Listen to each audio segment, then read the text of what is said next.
President Trump promised not to cut a single penny from Social Security benefits. So his efforts to protect the Social Security fund have focused on two areas. Number one is eliminating fraud, and number two is improving the efficiency of. How big a problem is fraud in Social Security? A 2024 report by the Inspector General of the Social Security Administration said that over a 7-year period, Social Security benefits totaling $8.6 trillion were paid out.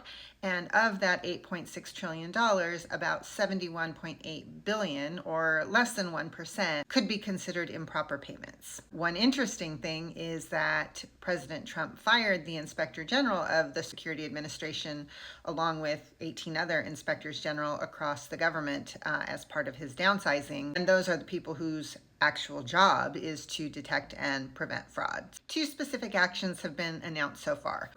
The first is expediting processing of recipients' direct deposit change requests. And they claim that this will save $100 million in direct deposit fraud.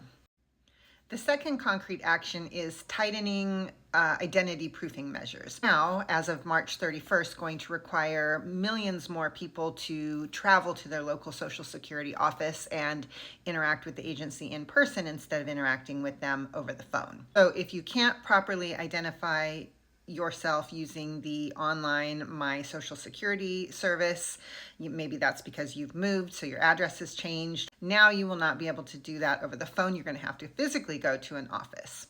And this change will apply to all new Social Security applicants as well as people requesting a change in their direct deposit information.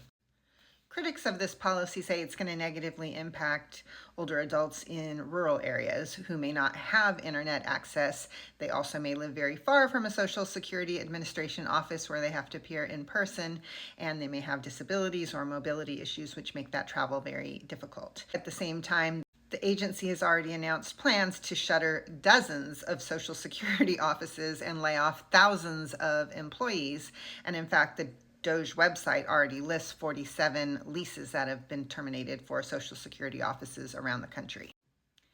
So that's what they've done so far. We don't yet know if there are going to be any actual cuts in the budget for the Social Security Administration. But Elon Musk has been very negative about Social Security in public comments. He has pushed debunked theories about Social Security. He's described the federal budget as rife with fraud, and he's described the Social Security program as a Ponzi scheme. So that might suggest that Social Security might be a primary target of his efforts to reduce government spending.